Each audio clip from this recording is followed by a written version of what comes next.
పవన్ కళ్యాణ్ గారి ఆలోచనలు అయితే చాలా అద్భుతంగా ఉంటాయి, వినడానికి చూడడానికి కూడా. ఆచరణకు వచ్చేసరికి అది ఎంతవరకు సాధ్యం అవుతుంది, పూర్తిగా కొనసాగుతుందా లేదనేది. ఇప్పుడు ప్రతి పంచాయతీలో నర్సరీ ఉండాలి, 50% పచ్చదనం లక్ష్యంతో గ్రీనింగ్ సొసైటీ ఏర్పాటు చేయాలి అనేది. రాష్ట్రంలో పచ్చదనాన్ని 50% పెంచడమే లక్ష్యంగా గ్రీనింగ్ సొసైటీ ఏర్పాటు చేయాలి అంటూ అటవీ శాఖ అధికారులకు ఆదేశాలు ఇచ్చారు డిప్యూటీ సీఎం పవన్ కళ్యాణ్. జూలై 3వ తేదీ నాటికి సొసైటీ ఏర్పాటు ప్రక్రియ పూర్తి కావాలి అంటూ చెప్పుకొచ్చారు. అంతేకాకుండా ప్రతి పంచాయతీలో ఒక నర్సరీలో ఉండేలా చర్యలు తీసుకోవాలి. ఒకే పంచాయతీలో సాధ్యం కాకపోతే 3-4 పంచాయతీలను క్లస్టర్గా చేసి ఉమ్మడిగా ఒక నర్సరీని ఏర్పాటు చేయాలి. విబిజీ రామ్జీ పథకానికి నర్సరీల పెంపకాన్ని కూడా అనుసంధానించాం. ఈ పథకం ద్వారా లభించే నిధులు, పని దినాలను సమర్థంగా వినియోగించుకుని గ్రామీణ ప్రాంతాల్లో నర్సరీలను పెద్ద ఎత్తున అభివృద్ధి చేయాలి.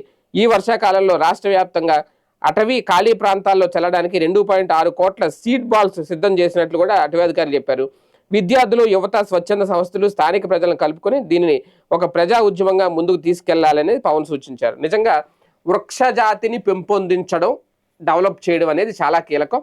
దానికి నడుం బిగించారు డిప్యూటీ సీఎం పవన్ కళ్యాణ్. నిజంగా ప్రతి పంచాయతీ పరిధిలో నర్సరీ కానీ లేదు ఈయన చెప్పినట్టు 2-3 క్లస్టర్లుగా చేసుకుని పంచాయతీలో ఒక నర్సరీ ఏర్పాటు చేస్తే నిజంగా పచ్చదనం అనేది పెంపొందించినట్టు అవుతుంది. ప్రాక్టికల్గా ఇది పూర్తిగా వర్కౌట్ అవ్వాలి. ఏదో నామాత్రంగా చెప్పారు కదండి, 1-2 సార్లు పెట్టేసి మళ్ళీ వదిలేసి ఏదో పేపర్లకో, టీవీలకో, ఫోటోలకు వదిలిచ్చి వదిలేస్తే వేస్ట్. కాకపోతే ఆలోచన అయితే చాలా మంచిది.